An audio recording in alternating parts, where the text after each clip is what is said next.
Hey folks, welcome back to the show. We have, as always, a fantastic episode for you today. But today in particular, we have an episode with a good friend of mine and a brilliant supplement formulator in the peptide space and also other novel ingredients. His name is Kyal Van Der Leest, and he is always a crowd favorite. So really excited to bring this episode to you. But before we jump in, I wanted to thank you for being here. As always, I'd love to invite you to leave us a review on whatever platform you're listening to the podcast on, if that resonates for you today. And also invite you to visit natnitum.com, sign up for the newsletter, get your 8-part series, and it's pretty robust. These are big emails on lifestyle adaptations, lifestyle habits you might want to think about. And there might be a lot of things you're already doing. There could be some new stuff in there. Who knows? But it's a great email series, really about laying the foundations before you get into all this advanced biohacking kind of stuff. And it just so happens that Kyal has a couple of things in his lineup, a couple of formulations in his lineup that can help with those foundations. Anyway, sign up for the newsletter. If you're interested in hanging out with me and some of my podcast guests in live Q&As, then you might want to think about joining the community. And there's a link to that as well at natnitum.com. Mold. It seems like everybody's talking about mold these days, and it's a big topic because mold is one of those organisms that is really, really tough. And it's not just ruining your bathroom. It could really be doing a number on your brain. Kyal Van Der Leest spent years battling mold toxicity, brain fog, and fatigue so intense, it made him question reality. As a matter of fact, not that long ago, he just had to move again. Now, as a nutritionist, naturopath, and functional health coach, Kyal didn't just accept defeat. He transformed his health journey into a full-on biohacking mission. After years of self-trial and error, research, and relentless health obsession driven by his own health challenges and those of his family, Kyal founded Level Up Health. And boy, are we ever glad that he did. There, he's been crafting cutting-edge supplement tools combining orally bioavailable peptides, naturopathic botanicals, and nutritional ingredients that actually get the job done. Today, we're talking brain-boosting peptides, why lion's mane isn't just hype, and how Kyal went from foggy to functioning with a little help from science. His Level Up products truly deliver on their promise, and I can tell you from my personal experience and the experience of people in my community, and just hear it over and over and over again. Now, if you're inspired by today's episode and want to try one or more of Kyal's magical formulations, head on over to leveluphealth.com, and Level Up has no E's. So it's lvluphealth.com, and make sure to use code NAT to save 15% off your order. Hey folks, just a quick reminder that all of the information presented in this podcast is for information purposes only. No medical advice, no diagnosing, no treatments suggested here. Before you try anything that you hear about or learn about here, make sure that you check with your medical provider. Welcome back, Kyal Van Der Leest. It is a pleasure to have you here today. Round 3, Nat. Thanks for having me back. You're so welcome. It's always a pleasure. It's always, I feel like I have to prep for a podcast.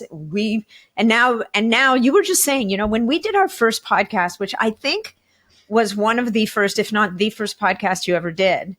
How many products did you have?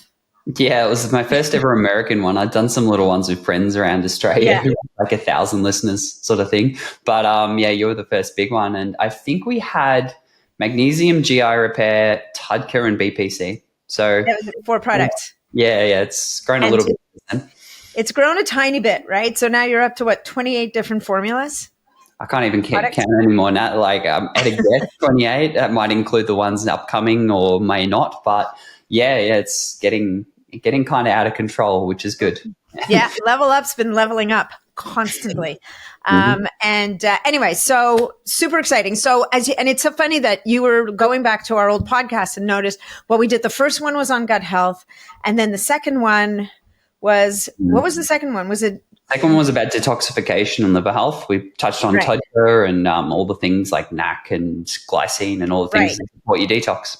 Okay, so that was number 2. So guys, if you've missed those 2, you're going to want to go back and check those out. But now today we're talking about brain, and super exciting topic, I think, to pretty much everybody.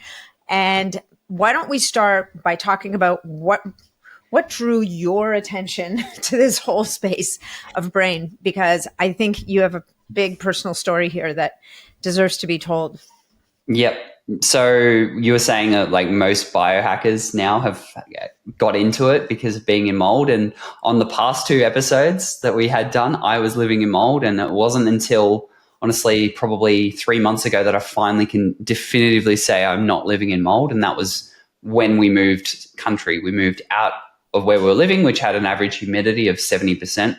So It was just like pushing shit uphill all the time, trying to remediate it or prevent it from growing. And it wasn't until we left that we finally are out of it. But the reason I had to do something for my brain was the mold toxins were causing what's called hippocampal atrophy. It's basically a form of brain damage.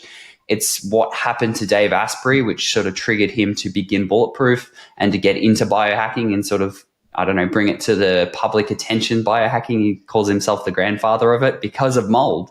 There's plenty of people who've been affected by mold and gone on to go into biohacking or to create their own products. And for me, my partner and my kids as well, we needed a product, and we needed a set of products, not just the one, to sort of rectify and remediate the damage that it caused to our brain, because obviously we had the gut repair formula to fix the gut issues that come with living in mold. We had the liver complex and the tudka to get it out. But, what do you do for your brain? You can take coffee, and that's kind of like masking it, and you can get some good brain function out of it, like I currently have from my triple shot of coffee. Well, and I think that what's interesting also is that, what's tough and why it's driven so many people in this space to problem solve is that conventional medicine has very little, right? There's very little in conventional medicine. There's no real good mechanism that even acknowledges the mold and that even has solutions to mitigate the impact of mold on people. And the truth about mold is it's actually an incredible organism because it is so tenacious. It's so resilient. We could probably learn a few things from it, but the bad news is and especially some people, it seems more than others. There's genetic pathways that help some people deal with mold more effectively than others. But at the end of the day, if you're living in a mold infested environment day after day after day, it will take its toll. And the hippocampal atrophy is not one that I was familiar with. Do you want to, can you talk about that a tiny bit? Like, what does that mean? And does it show up in certain ways? Yeah, well, Dave Asprey had a brain scan, and it showed literal brain damage and decreased size, like early onset Alzheimer's. It kind of looked like on a scan, but he was in his late 30s when it happened.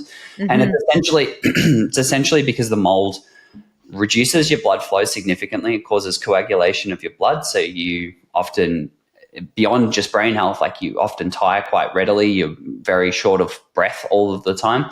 But then that affects your brain. It's kind of like the same mechanism for how Alzheimer's is called type 3 diabetes. That prolonged level of blood sugar causes damage to the blood vessels of the brain, which reduces oxygenation. And then eventually, without oxygen, things shrink, be it a plant or your brain. They both, plants use carbon dioxide, but you know my point. You don't provide the substrate and the thing that you need, then you end up with it shrinking. And that's kind of, I don't have a scan to prove that, but my goodness, the way I felt and knowing that can happen, and that I had it colonized in my nose as well, they're directly next to each other. There is a certainty in my mind that we had some level of that. And having got out of it and started doing all the things that improve your brain health, I can definitely say that I've at least 30%, 40% improved my brain health since getting out of the mold.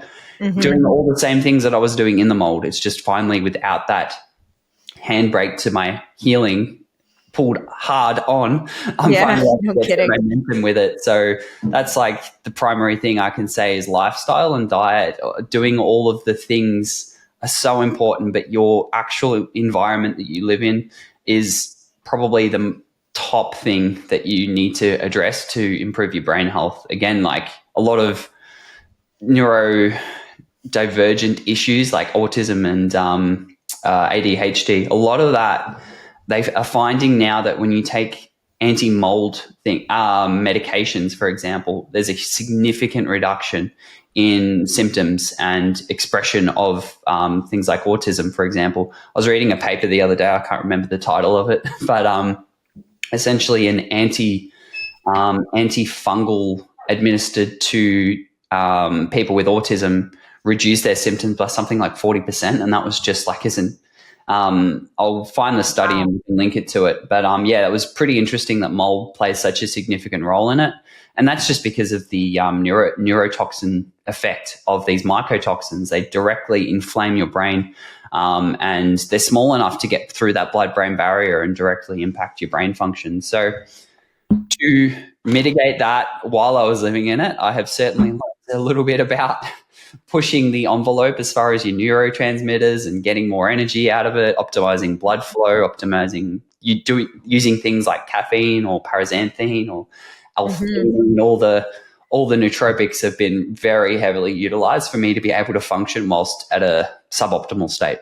Yeah, no, that's amazing. I think that, and I think that what's really important to stress here is you can mitigate and you can correct, but really the first step has to be getting out of that moldy environment or somehow finding a way to remediate it. And the tricky thing is you learn the hard way is there's certain places in the world that is just really hard to manage mold in the first place. Like, I guess you would in your old home, you would have needed from the beginning, like dehumidifiers, really powerful air filters, and this constant vigilance to manage the humidity, almost like you almost need to live in a space that's built like a wine cellar, but you're correcting for humidity in a different way, right? Yeah, I mean, absolutely. I'm seeing and hearing a lot of people sort of in the Los Angeles West Coast having it, and then also Florida. They're two really hot. And the other thing that adds to it too is if you are coastal, the sea breeze will bring in humidity just from the water as well. So it might be a little bit dry, but if you're directly getting a sea breeze on it, it's as good as being in a humid environment as far as your building biology is concerned too. So it's definitely something you can remediate if you do have those whole house dehumidifiers. You have a meter that tells you what your humidity's at. You can run your air conditioners too. They often have a dry setting. And that can go a lot of the way. But once you've kind of got it, and it's in the carpets, if you have carpets too, they're a real, like a petri dish for it to grow in. Once you've got it, it's very hard to remediate. It's not impossible, but it's certainly one of the most impactful things for your health you can do if you are living with it. And unfortunately, a lot of my friends in LA are dealing with it. And it's expensive, it's a very expensive process. And actually there's a resource I'd love to point people to if this is something that you're dealing with. I have a good friend. I don't know if you've met him yet, Kyle. His name is Jason Earl. And he runs a company called Got Mold. And they give some really great resources. They're not, it's interesting with Jason, he also has a very powerful, I think he was an investment banker and figured out that mold was making a mess of his life. And he's now dedicated his entire existence to helping people deal with mold as an entity. So anyway, it's a cool resource for people if you're interested. He doesn't sell remediation or anything, but he really, really does help people to figure things out and to provide resources. So aside from that, so let's say mold is in our world. Like I just found it growing out of a jet in the in a bathtub spa in the house that I bought a year ago. I looked down. It wasn't the jet. It's like I think there's a water intake, and I looked down one day while I was taking a shower because I've never taken a bath in there. I don't know. I'm not a big bath person anyway.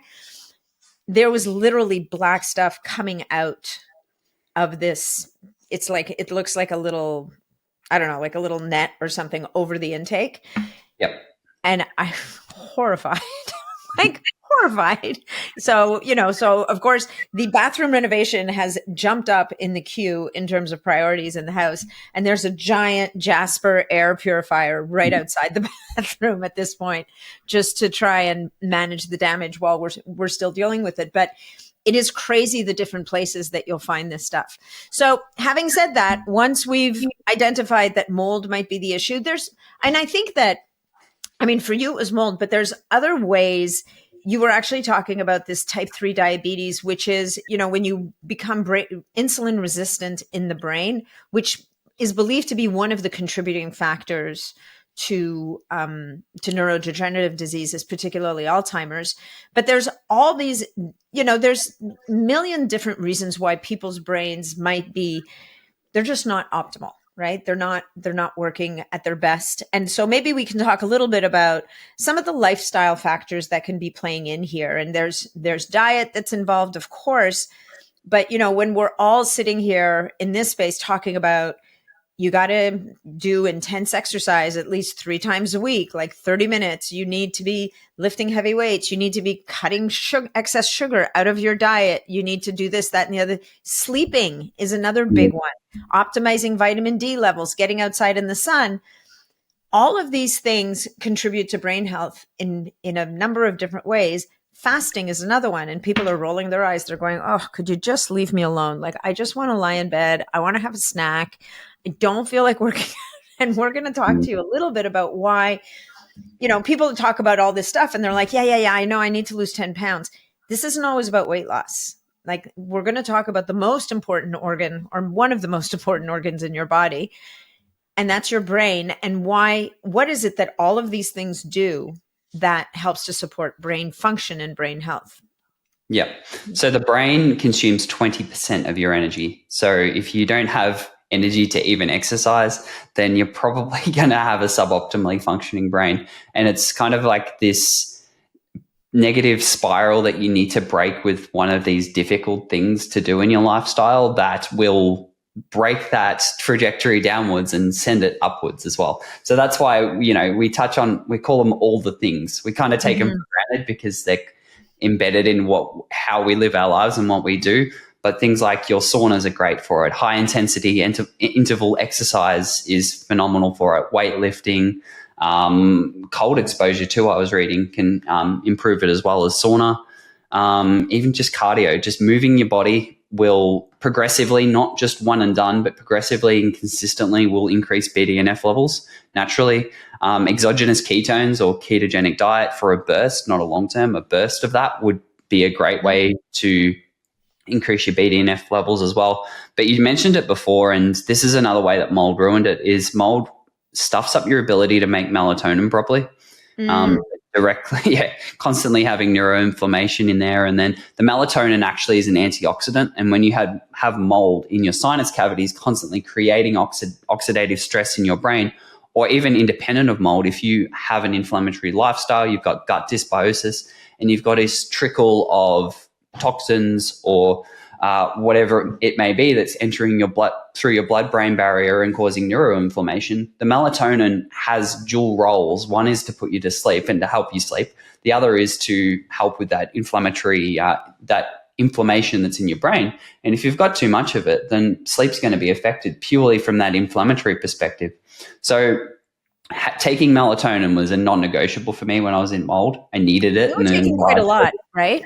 Yeah, I mean, it varied. I played around with different doses because, I just wanted to see what a heroic dose of something like 200 milligrams would do. And that was way too much. I wouldn't recommend, but I found the happy medium dose at around sort of 1 milligram, half a milligram. Okay, which is still relatively low. Like you definitely have people out there who are waving the banner on 10 milligrams or 20 milligrams of melatonin, but that's a whole... that's a whole other conversation almost. But so you found your sweet spot, which I think is really important. It was weighing up it was like push and pull. Like I could push it higher and then in the morning I'd feel groggy. And if I didn't do it high enough, I wouldn't really get that sleep onset effect. So everyone's different in the amount that they need. Like my partner needs like almost 5 milligrams to have this exact same effects as me from 1. So yeah, that's a very individual contextualized thing. And then again, all of the things, be it light exposure in the morning, reducing inflammatory foods in your diet will also dictate the dose that you might need to have that effect. So yeah, that's that's some of the things. The other things that we can talk about that I took that really helped were nootropics. I know you've got some experience with nootropics. You often add them to your coffees in the morning. Am I correct? Yeah. Well, actually, you know what? Before we get into that, I wanted to back up on BDNF, because the audience who's listening, we've got tried and true people in this space who have been at it for a while. They know BDNF as brain-derived neurotropic factor, which a lot of people will refer to as miracle grow for the brain. So I was thinking maybe I would invite you to dig a little bit into BDNF and why it's important, because I think that for new people who aren't familiar with all of this stuff, and we want to make sure that we bring them along with us, BDNF is just this really important compound that your body does produce under the best circumstances. But definitely, as you age, your levels come down. And so we want to make sure that we keep giving our bodies the stimulus to make more. And sometimes you need, doing the exercise is great, but apparently even in obesity, people who are obese have lower levels of BDNF.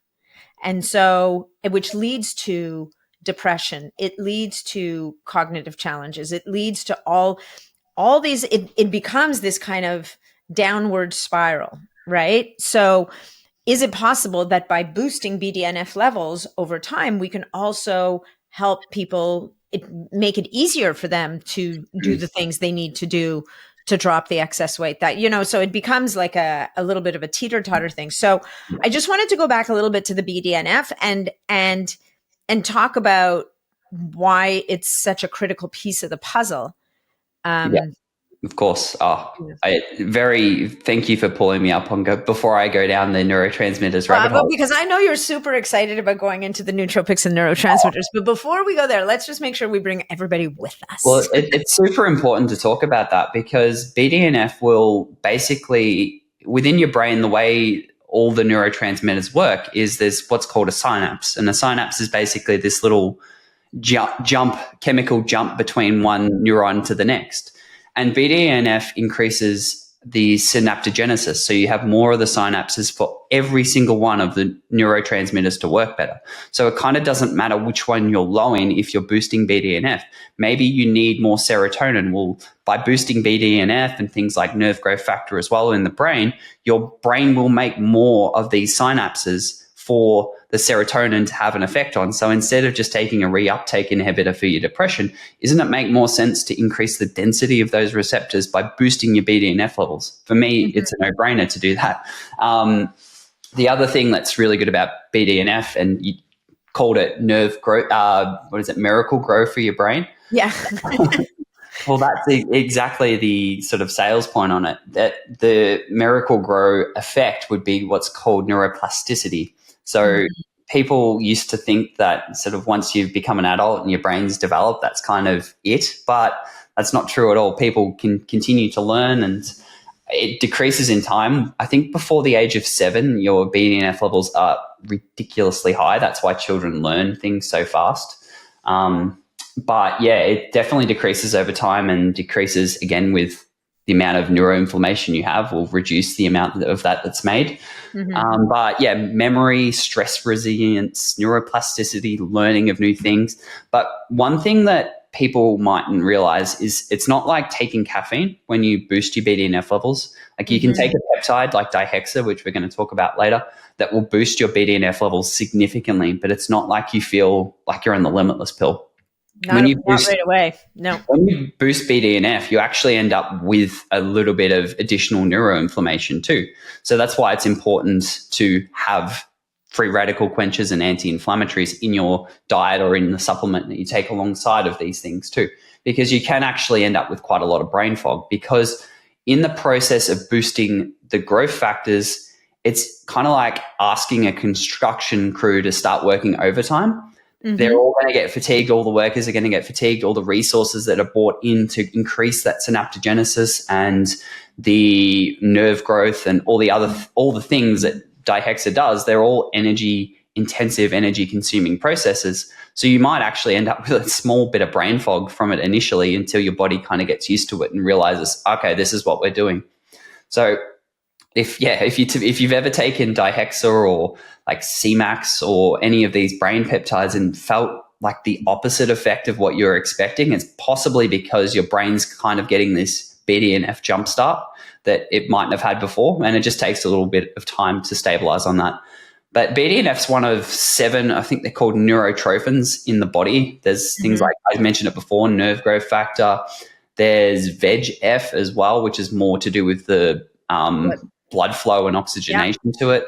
There's fibroblast growth factor, glial cell growth factor, and TGF1. Anyway, all these are phenomenal. Like every one of them, they all work in orchestra together to improve your brain health. And when you do the right things and when you're actually learning is another one of the things that boosts them. If you're trying to acquire a new skill that's difficult, that's really good. That's why a lot of studies like Sudoku is the one, I think, for whatever reason, that constantly gets brought up for maintaining your brain health and your mental sharpness. Well, that's because it's a skill that you kind of constantly have to solve all the time, problem solving. So those sort of activities, or for me, like when I started boosting my BDNF, I got into tennis. I started learning how to serve a tennis ball and playing piano, all these sort of things to sort of leverage the BDNF boosting effect of the Dihexa. But yeah, the primary reason I really like boosting BDNF is downstream, longer term, maybe a week to 4 weeks, depending on the individual.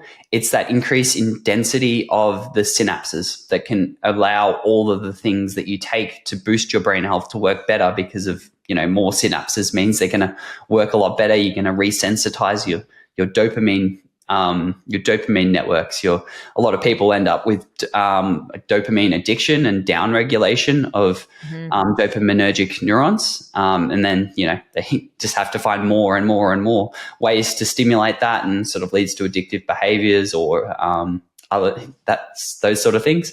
Acetylcholine's another one too. All of the neurotransmitters, of which I should probably pivot and say what they all are, so people are aware. If they don't know, like your audience probably has a good idea of them. I know you've done an episode all about GABA, which is like an inhibitory, a calming neurotransmitter that helps with like your nervous system, gets you out of fight and flight, it's a good one to boost before bedtime. It's a good one to boost if you're really anxious. And everyone will have a different profile of these. Like, I think there's like 8 key neurotransmitters that everyone has, again, working in symphony together to try and create balance and to bring you out as the version of yourself. But the way I really like it is the way I really like playing with these is, depending on what you need to do in a day, you can modify and boost things like dopamine if you really have a lot to accomplish. Dopamine is associated with motivation, drive, and reward. So taking things like L-tyrosine, which is the precursor to it, is going to convert through to dopamine, and then you're going to have a lot more dopamine in your brain and be a lot more inclined to accomplish your goals. There's even more downstream. You can take velvet bean extract, or L-dopa, which is the direct precursor of that one.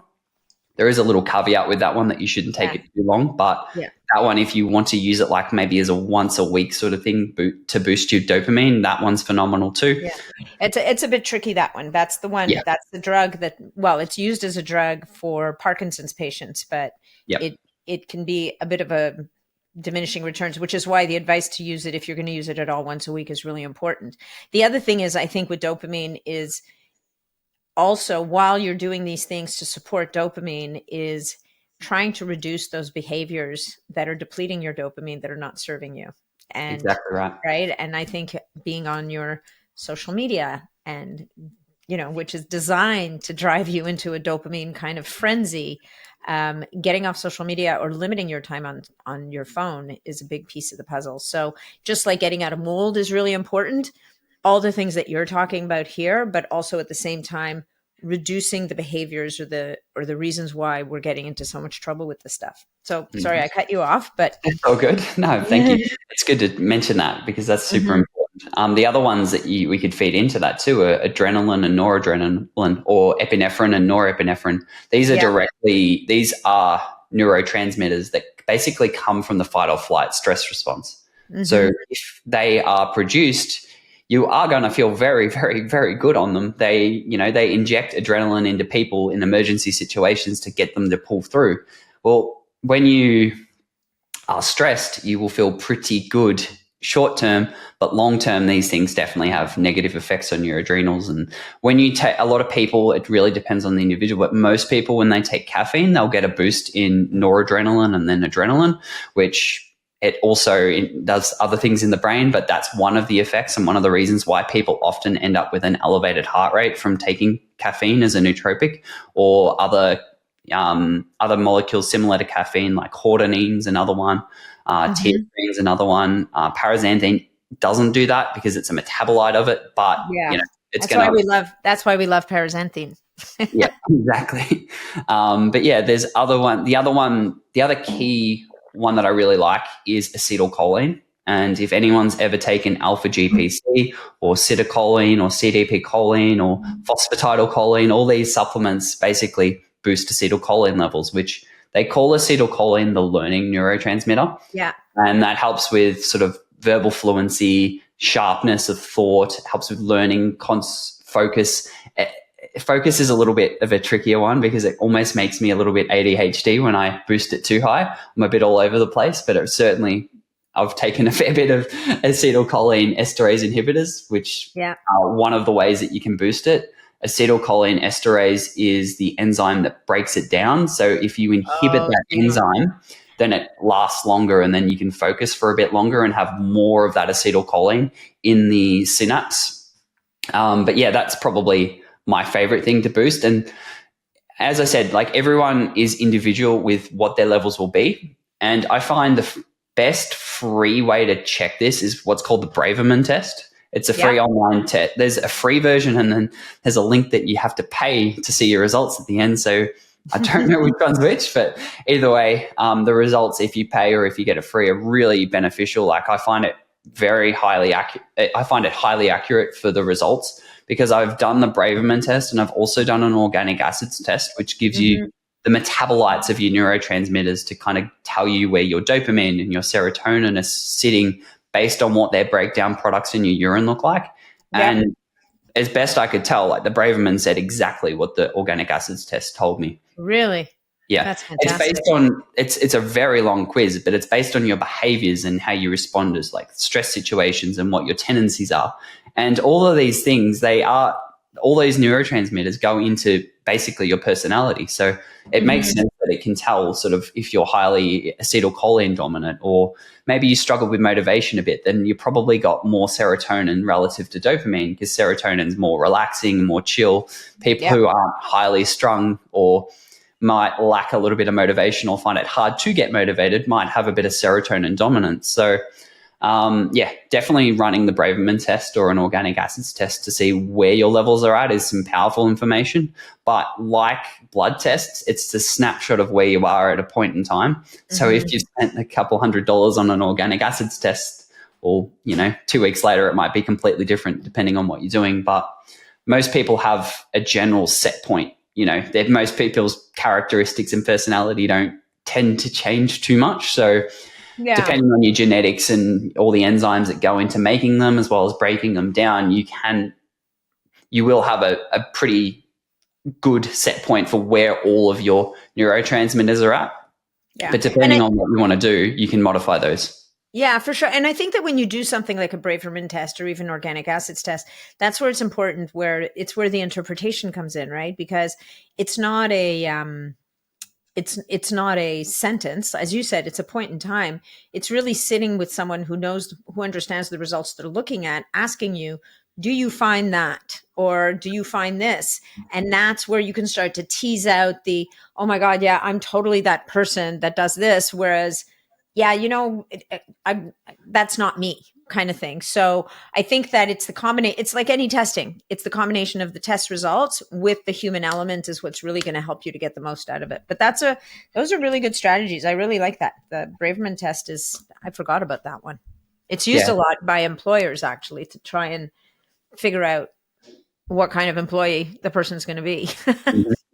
I wanted to, while we're talking about the neurotransmitters, dopamine, serotonin, and norepinephrine, they're the three that I want to talk about, because one of the peptides that's becoming popular lately, called Tessa Fensin, is a inhibitor of all, reuptake inhibitor of all of those neurotransmitters, meaning similar to what I described about the acetylcholine, it inhibits the neurotransmitter from getting reabsorbed out of the synaptic cleft and allows the dopamine, it allows the serotonin and the norepinephrine, or the fight or flight response hormone, neurotransmitter, to sit in the synapse and have its effects for longer. So the theory with, let's just break it down to one, like a selective serotonin reuptake inhibitor, the most widely prescribed antidepressant in the pretty much in the world, I think, that category keeps serotonin around longer, because the theory is that you have a serotonin deficiency in your synapse. So if we can keep that acting in the brain longer, your serotonin will have its effect for longer, and then you will be less likely to be deficient in it and go back to being super anxious or worried or depressed. So Tessa Fensin, I know it's a theory that I think they've the challenge with the SSRIs, I think, is that they seem to work well for a while, and then eventually they don't, and that's part of the problem, right? And then people think that they should be fixed, and they're not, and they're disappointed. So it can be a good short-term solution, but long-term they definitely seem to be quite problematic. So moving back to Tessa Fensin, which I know you want to talk about, because we have some stories about Tessa Fensin. So a lot of these neurotransmitters have direct effects on your appetite, specifically the noradrenaline. So caffeine is a traditional fat burner, and that's because caffeine boosts your cortisol. Cortisol boosts your norepinephrine and your epinephrine levels. When you're in fight or flight, that is not rest and digest. So you're not necessarily looking to store fats and store fuels. You're looking to liberate them and use them for your stress response. Your gluconeogenesis, glycolysis, and lipolysis all go up when you are in fight or flight mode. Tessa Fensin increases the duration of the norepinephrine in the synapse, so basically keeps you in fight or flight mode for a little bit longer than is probably healthy.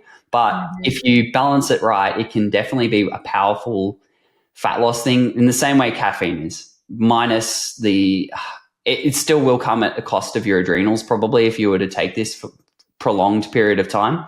And the other thing with Tessa Fensin that makes it tricky is if anyone's taking any of those medications we spoke about before, the additive effect of Tessa Fensin plus an SSRI or a selective dopamine reuptake inhibitor as well, it's a very risky one. And we released it for all of a week with Level Up before completely pulling it, because we're like, all right, this is probably not worth the risk just selling a product that has pharmaceutical-like effects to the masses.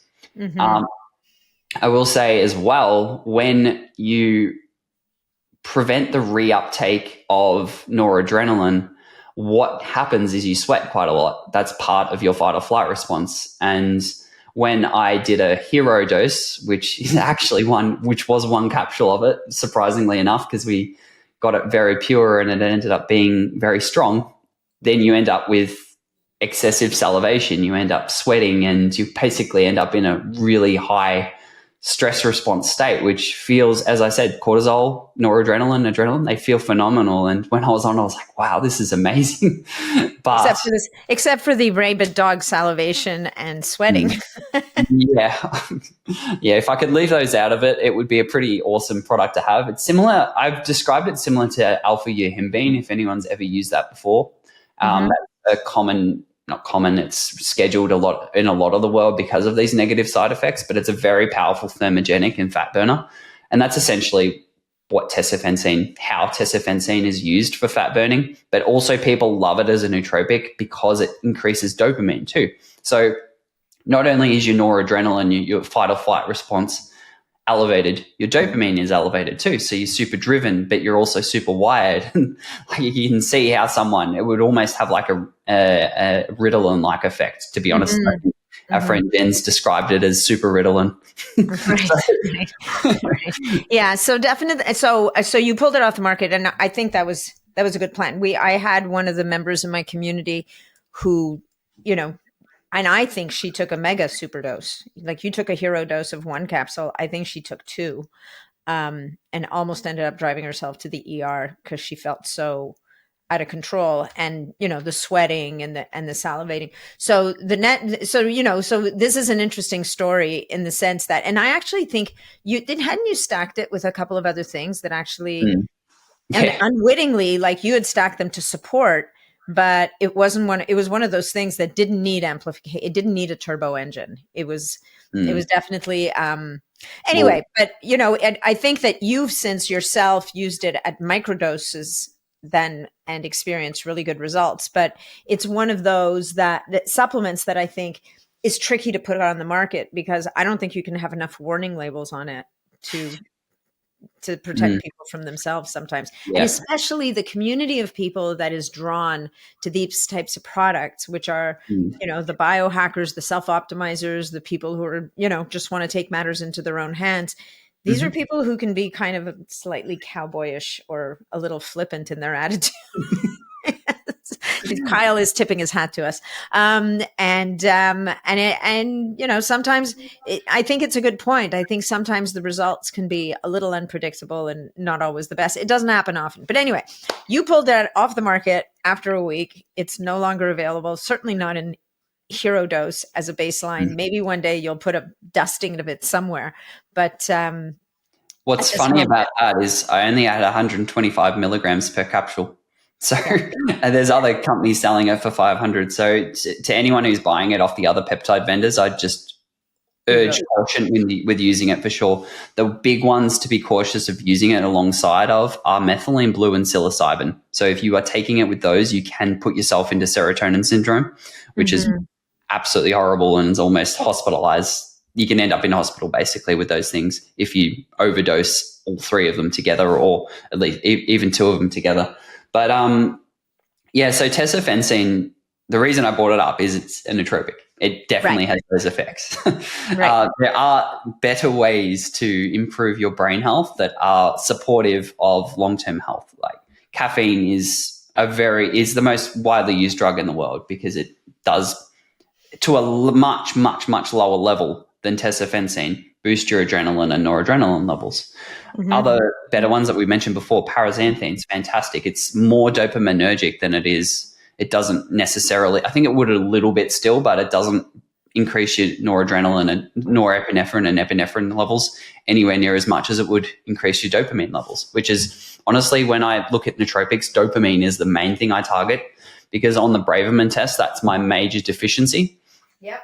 So BPC has been great for my dopamine as well as these neuropeptides because it increases your dopamine receptor density in your brain, but so does boosting BDNF, so does boosting nerve growth factors, increasing neuroplasticity will do that too.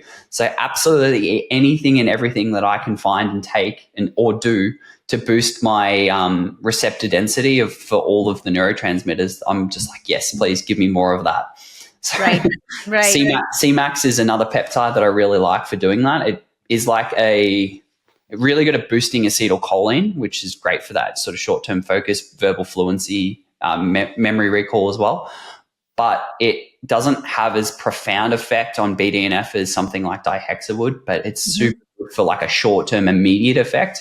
Whereas dihexa is not going to be a immediate effect nootropic. It's going to be, a month after taking dihexa, I've definitely noticed an increase on my baseline because my brain is genuinely healthier for having taken it. And P21 and dihexa are the two peptides that I've put in NeuroRegenerate. I feel like they kind of work interchangeably in their effects. Synergistic, they are different compounds, obviously. P21, I believe, I could be wrong, Nat. You can correct me if I am, but I think it's like the major active from cerebrolysin. Is that correct? It is. It's one of the actives that was identified from cerebrolysin, yeah. And it's synthetic. Like cerebrolysin is essentially an extract from porcine brain. And so it is a medicinal in certain countries. Like it is classified as a medicine that is used for people who've had strokes or different type of major brain issues. but it's not, I don't think it's approved for use in North America particularly. But P21 is a synthetic. So you get away from that whole kind of, complication of using an extract of another animal's brain, which comes with its own set of problems, if you will. And it's a cleaner hit, right? It's just more specific, whereas cerebrolysin is a whole cohort of compounds. Yeah, I kind of prefer to just have the thing that I want rather than getting the full spectrum of it. Like, for example, you can get the cordycepin out of cordyceps mushroom, which is the active, or the salidrosides from rhodiola rosea.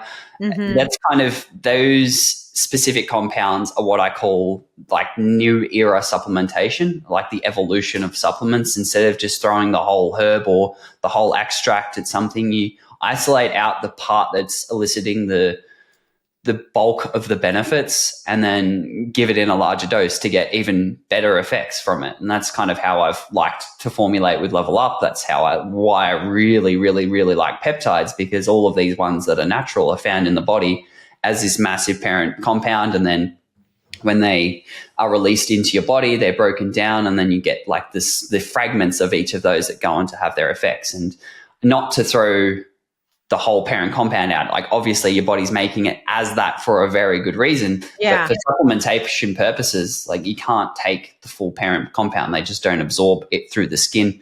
The only way you get them is like injectable, but that leaves you with one route of administration.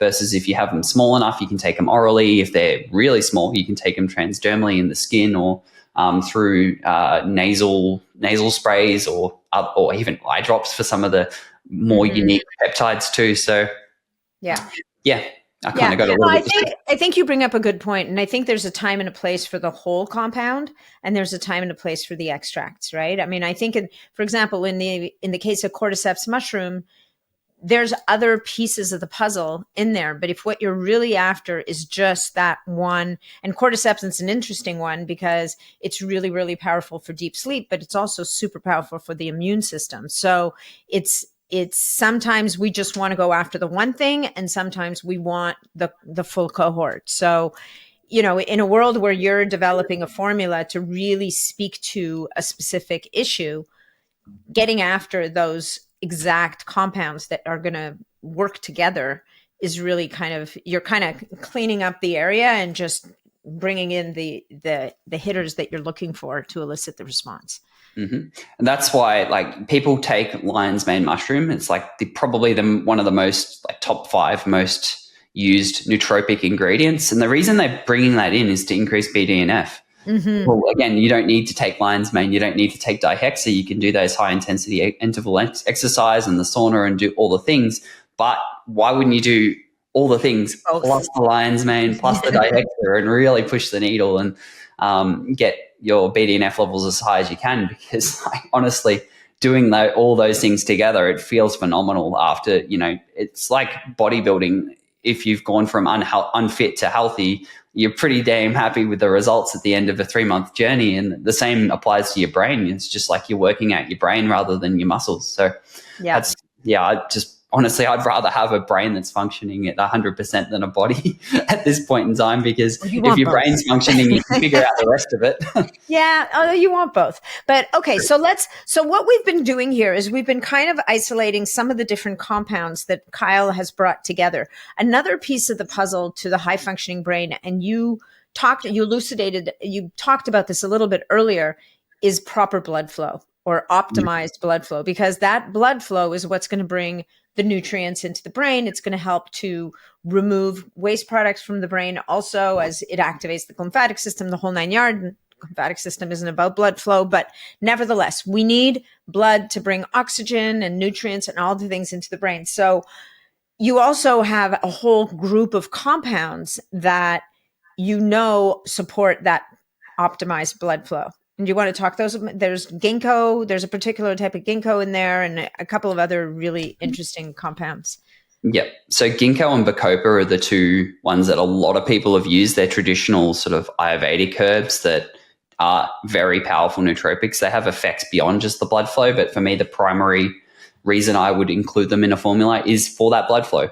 Oxygen to the brain is so important. Obviously, if you don't have it, you have a stroke and then you die. So there's like the extreme being that. Gotu kola is another one. And another compound that I don't sell but I rate so highly and always talk about is methylene blue. That is an oxygen substitute essentially for the brain. And when people take high doses of it, I think they actually stain their brain blue because it comes in for that. I think I'm pretty blue on the inside at this point.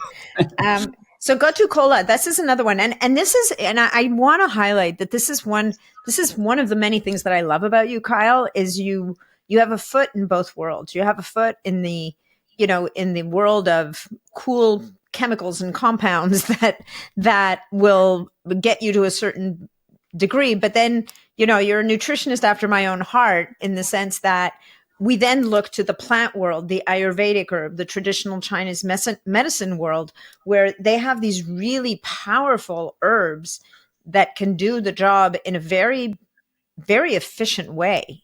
And Gotu kola is one of them. Do you want to talk about that a little bit? Because I think people have probably heard about ginkgo and bacopa, but Gotu kola maybe is a little bit. Gotu kola, when I studied naturopathy, was categorized as a circulatory herb. It wasn't necessarily a brain one, but by increasing circulation to your brain, it's certainly going to help with brain function. And when I was experimenting, I've taken all of the herbs in like the gross alcohol tincture forms, but also in capsules. Yeah. That was one of the nootropics when I was playing around with them a few years ago that I noticed the best effects from, purely because of that blood flow thing. As I said, mold's been a big issue. So blood flow for me has been an issue that I've constantly have to increase my nitric oxide, drinking beetroot juice and taking all your nitrates and L-citrulline, L-arginine, all the nutraceutical parts of it. But then the naturopathic parts of it are your ginkgos, your bacopas, and Gotu kola being probably my favorite of all of them. There's plenty more that have effects. But the reason I like naturopathic sort of botanical herbs kind of goes against what I said before. But when you take the whole herb, you're not just getting that one effect for blood flow. Gotu kola also has neuroprotective antioxidant effects. It has an affinity to actually improve synaptic plasticity. So that neuroplasticity part we spoke about, there's studies saying that, Gotu kola can do that as well. So yes, take out the isolated things to amplify the one effect you want, but then take the whole herb as well if it has a multitude of effects. Yeah, I was hoping you'd get back to that actually, because I do think that there's a wisdom in nature that sometimes we can't reproduce. Exactly right. Anyway, that's basically why I like that herb. Well, and with the lines. So you know what, guys, just so we're fully transparent, I don't even know if we said this when we started this conversation, but what we've really done is gone through the formula, this new formula that Kyal released not that long ago called Neurogen. And there's a couple of things there's a question I want to ask you, and there's something I want to say for lion's mane. And this is very true of a lot of the medicinal mushrooms. You actually didn't just take, a bunch of lion's mane mushrooms and smush them up. Like you used, I think you used a very particular extract of lion's mane. Did you not? That was shown to be most effective at driving BDNF, because that is lion's mane. As you said, that's lion's mane hallmark effect.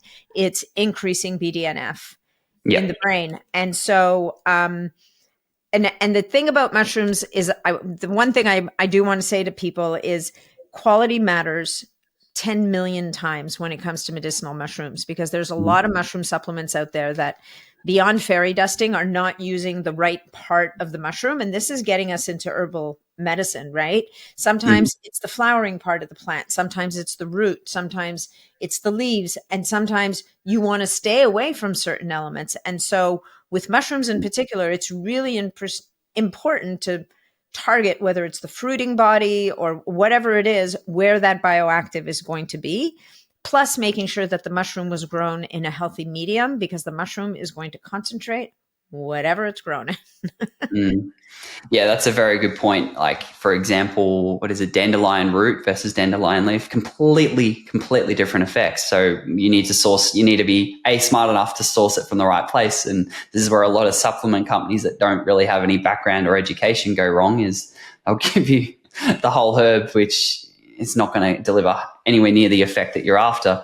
But for lion's mane, I think the thing that we did with that sort of stands out is using like a 20-to-1 extract of the full mycelium of the lion's mane mycelium, which that's I think from a manufacturing perspective is going to cost you a significant amount more than if you just used a one-to-one extract of it. Because essentially by getting a 20-to-1, they call it like equivalent to dry herb or equivalent to dry ingredient. So if you put 100 milligrams of a 20-to-1 extract, then they say, well, that's equivalent to 20 times 100 milligrams of the actual food. Dry herb. Yeah.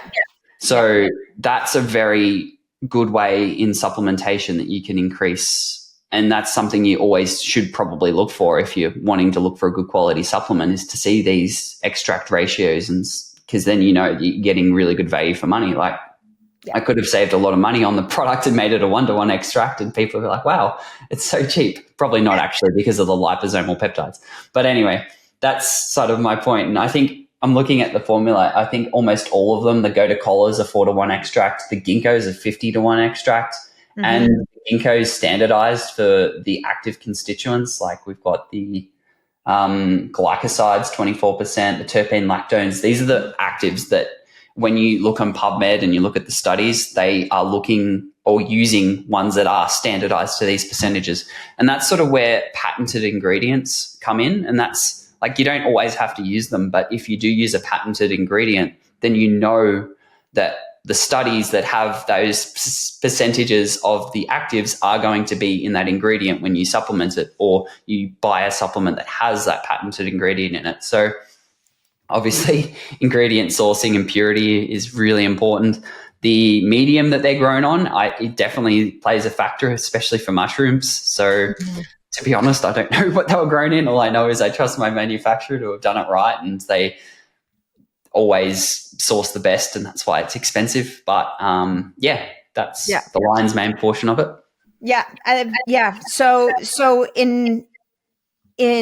the question I wanted to ask you, and you and I have discussed this before when I got my first bottle of Neurogen, because I was so excited. I waited for it for a while. I think it went on a tour of the universe for some reason.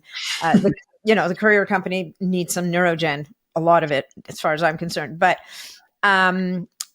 this is a product, it's not a 12-month, 365-day a year product necessarily. This is something you're going to take for a period of time, focus on doing that, learning of a new skill or learning a language or whatever, and then kind of back off. And so do you have a sense, like, are you feeling that it's a 4-week, 8-week, 12-week run and then step away?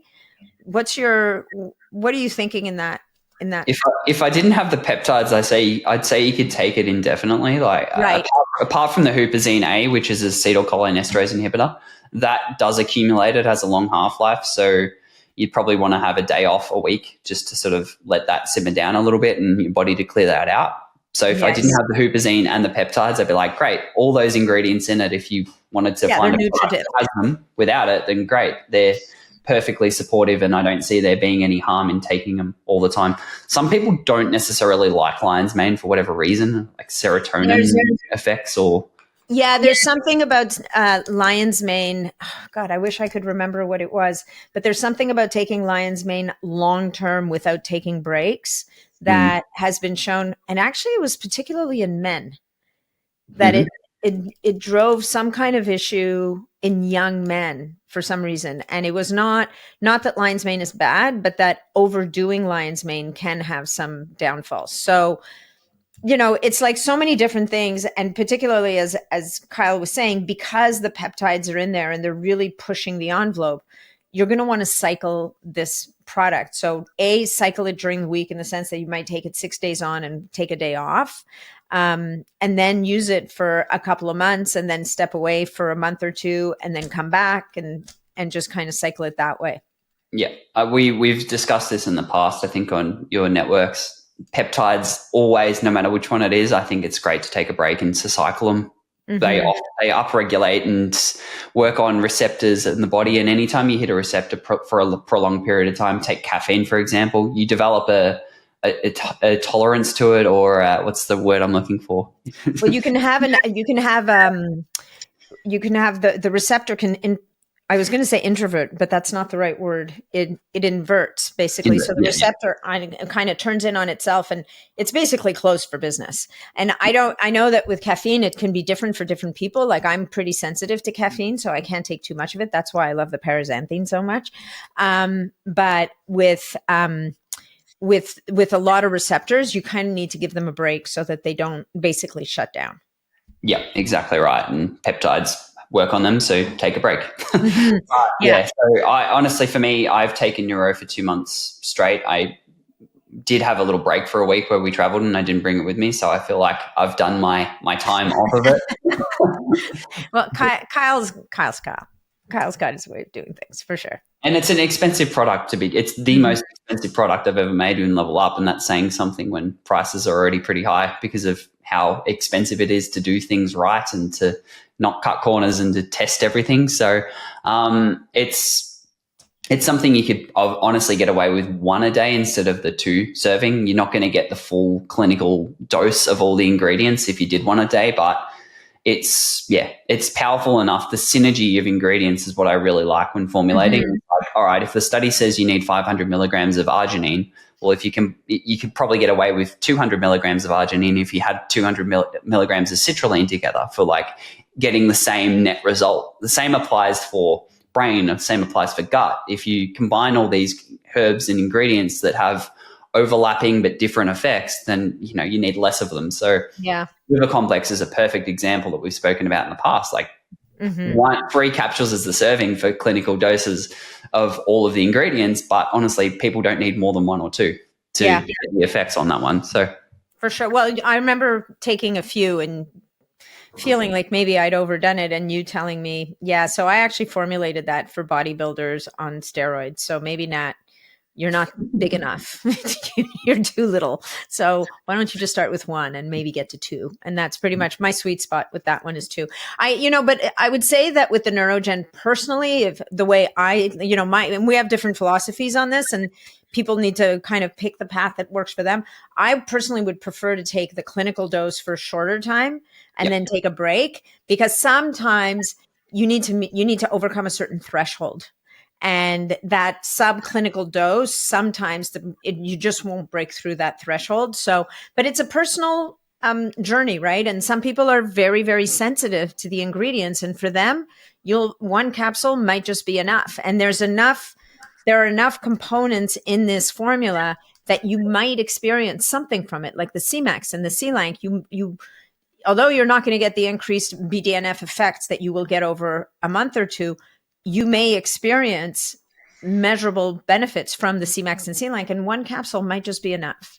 So I will say there's no C-Lank in it. It's just Cmax. Cmax. Sorry.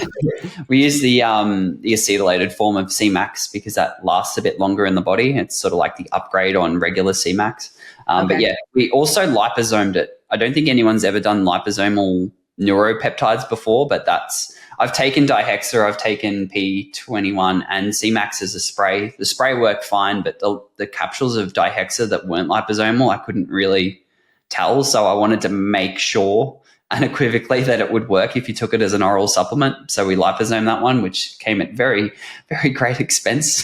But why don't you explain? But why don't you explain what the liposome is and why it's important, because you've also done that with your GHK copper that you have as an oral form. So maybe let's talk, as we're coming up on time here we are at an hour. It feels like we've been here for 10 minutes. Why don't we finish off with this whole liposome, the why you want a liposome. And I know that liposoming is a really controversial thing, because some people claim to have a liposomal product when at the end of the day, you almost have a formula with liposomes and the product beside it, and getting the product into the liposome is actually not always a gimme. That's where you had to spend your money. Yeah, well, the liposoming process, especially when you do what we did for capsulation and freeze dry it afterwards or lyophilize it after you've put the active into the, let's just call it a fat ball, and then inside of the basketball, so to speak, is the peptide or is the vitamin C or is the glutathione, whatever it is, it's the same principle of we're going to Trojan horse this ingredient that might otherwise not get in by giving the body what it loves, which is a fat, and then it absorbs very readily and easily into the body. And that's how we improve the absorption of something like, what's the form of curcumin? Phytocumin or something like that. Yeah. Anyway, it's like a liposomed curcumin, and curcumin normally doesn't absorb very well. That's why people usually pair it with pepper, which is a permeation enhancer, like causes leaky gut to get the ingredient into your body at a greater rate. Well, that's one way to do it, and that's what snack actually does. A lot of compounds with peptides, they'll include sulcoprosate sodium. It's a very powerful permeation enhancer. So your peptides, if they're not liposomed, you can actually improve their absorption by using it. And some formulas in the past, and maybe in the future, we'll use it if it's not going to ruin gut health too much. Even like I'm seeing capsules now with semaglutide plus like massive doses of snack. And normally it wouldn't work. It needs to be injected. But theoretically, you could cause a transient permeability that's so large that these peptides that normally wouldn't get in might actually be able to get in a small amount. Yeah. Well, and is that a daily or is that a weekly? Because I'm thinking maybe if you were using it weekly as an oral, and even though you're kind of creating that permeability, it's once a week, not a daily thing. I think it was a daily capsule. I know a pharmaceutical company is developing it, and one of my manufacturers have sent me a link to what they're doing with it. And like, would you do this? I'm like, oh God, no, I'm trying to fix people's guts, not ruin it. Okay. All right. Well, and I think, there's different theories on snacks, certainly, and overdoing it is a big problem, but using it using it in appropriate amounts, the trade-off is acceptable, but yeah, net. I wouldn't go more than 5 milligrams of snack in one serving, but the ones that they're looking at are like, here's the peptide at milligram amounts, and then the rest of the 500 milligram capsule is snack. That level, like insane amount. But, it would theoretically get the peptide in. That's one way, and not the smartest way of doing it. But the liposomes, as I said before, are probably the most promising way that I've come across. Yeah, so it's like a little fat bubble kind of transporting the peptide, which would get engulfed by the cell and digested, and there it is. Boom. Exactly, in circulation through the fat, Trojan horsed in, and then you improve the bioavailability by an unknown percentage at this time, but we're working on figuring out what that is.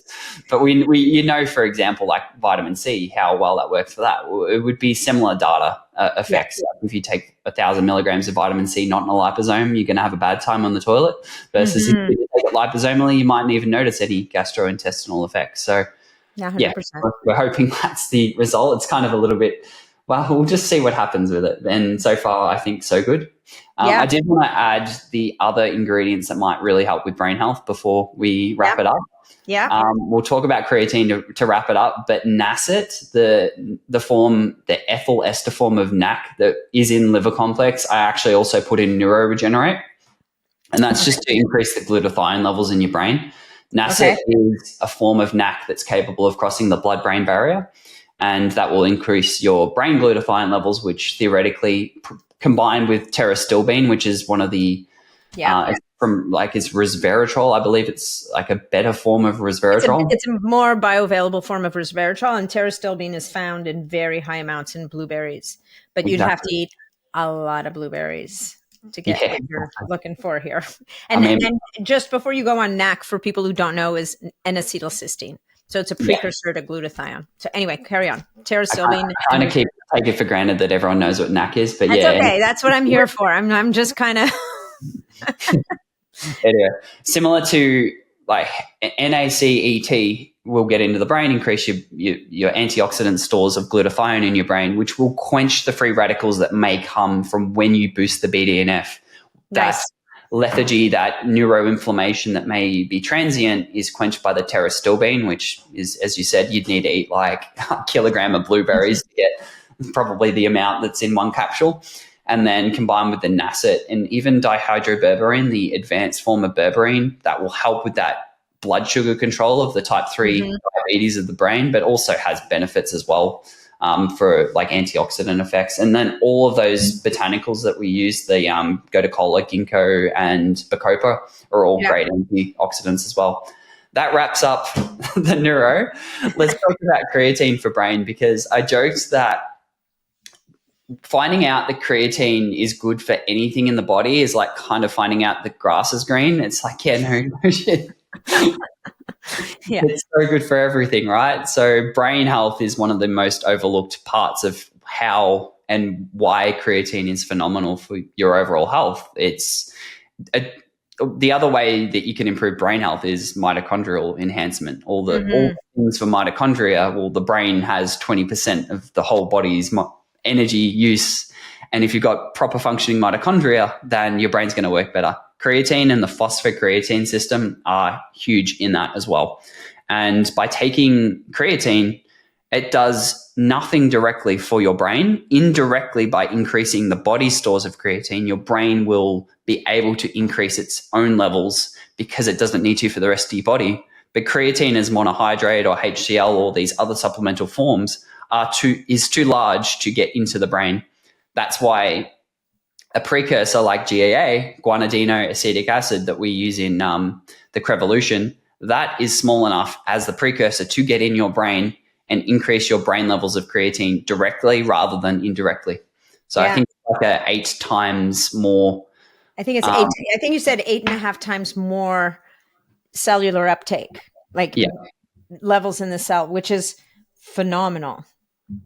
Yeah, and muscle too. That because the reason why GAA works better than creatine is creatine has one transporter. It's literally called the creatine transporter for how when you consume creatine, it gets transported into your body intracellularly as well.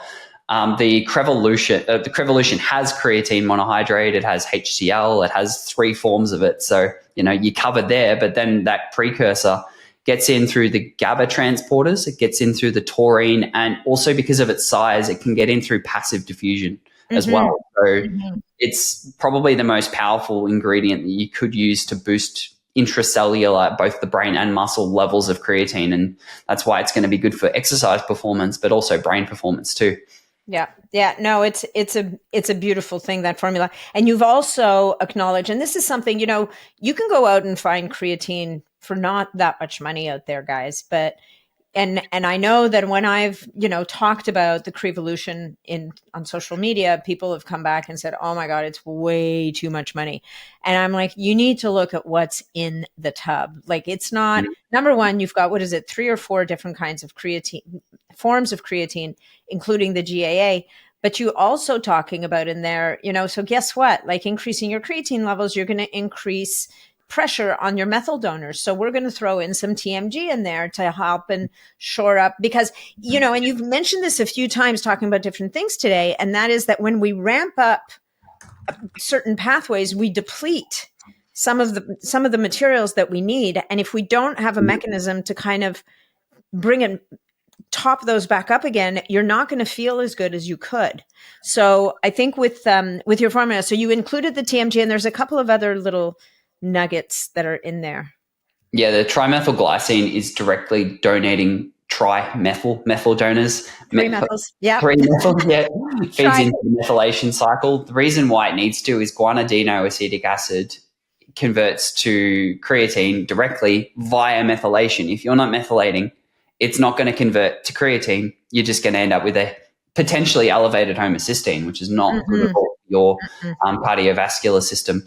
So by providing the TMG, you are help supporting methylation. That's one of the best ways to do it. You could also take a methylated B vitamin if you just had GAA somehow by itself without creatine. But by taking creatine as well, like that takes the burden off of methylation too. A lot of the body's methylation goes into creating creatine for your body, because this compound GAA is made naturally in your body. It's how your body synthesizes its own creatine. If you were to take no creatine from your diet or from your supplement it, your body still makes it via this process. It's it's happening whether you like it or not. So that's why one of the ways methylation is really important to support that. And the other way that you can get more out of creatine is by providing a carbohydrate source, which has annoyed some people who are trying to like stay under 5 or 6 grams of carbs a day or in a strict ketogenic diet. But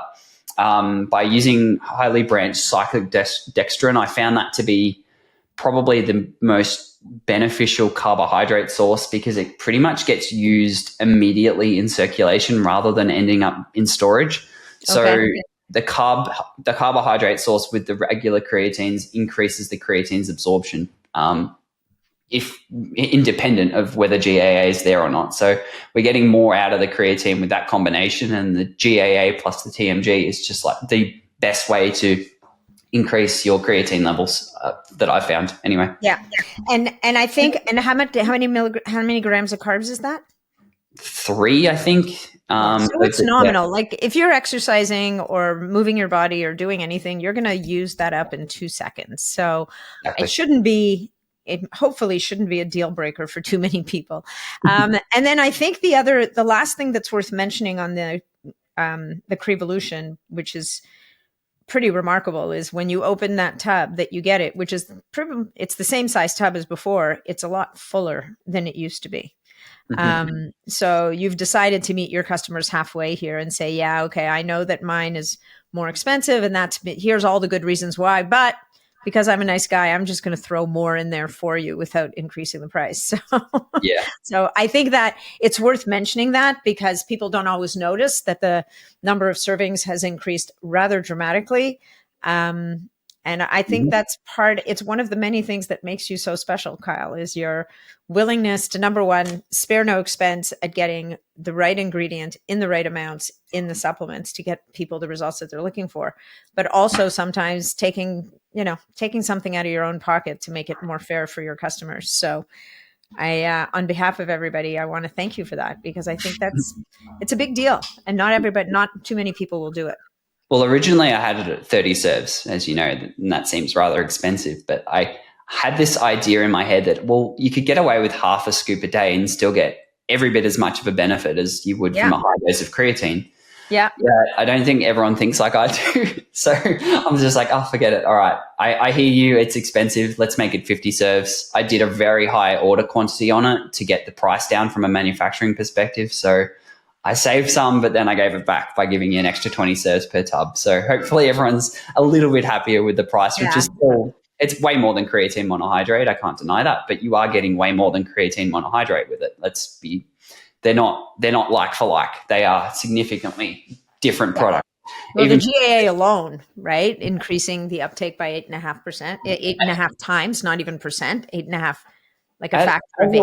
With level up products, I really encourage people to try and make it yourself if you bought them individually. Like that's a bit of a cop out to say it that way, but like GI Repair, buy the peptides by themselves and put them all together and see how many hundreds of dollars you're worse off by doing it that way. The same thing applies for the Crevolution. Like sure, go and buy a GAA product if it's out there by itself and then add the cyclic dextrin and the TMG and then you're probably twice as expensive as if you just bought it by itself. So I hear everyone's feedback. I try my best to sort of action it. And like the Tessa Fensin is a perfect example. Like it took us 10 days and it was a bit of an expensive mistake to make, but I hear you and I'm trying my best. I'm always redoing formulations. Like the Total Recomp's another one. Like the first one, the first iteration had some good feedback, but then some people didn't really like it as much for the price point. So we pulled out a few things which were giving people reflux. There was one compound in it that was super mentholy and people were getting reflux. So we pulled that out and replaced it with it's the active from ginger, which will help with reflux actually. As ironically, Yeah, I think, we also added the SLUPP332 peptide to that too, because that's one that a lot of people have been liking. And unlike Tessa Fensin, I'm not seeing people get negative results from it, to be honest. I think unanimously people really like it, which is great. Yeah. How much is in there? Do you know offhand? 100 milligrams. So, micrograms. Micrograms. Yeah. That's a microgram one. That's the, it's the tiniest amount. You just don't need much. It's not the highest amount that you could use, but again, like we look at the product, right? It's got the DNF peptide in it too. It's got albaber, it's got the GBB, chamomile, coleus forscoli, B1, all these other things that are going to synergize.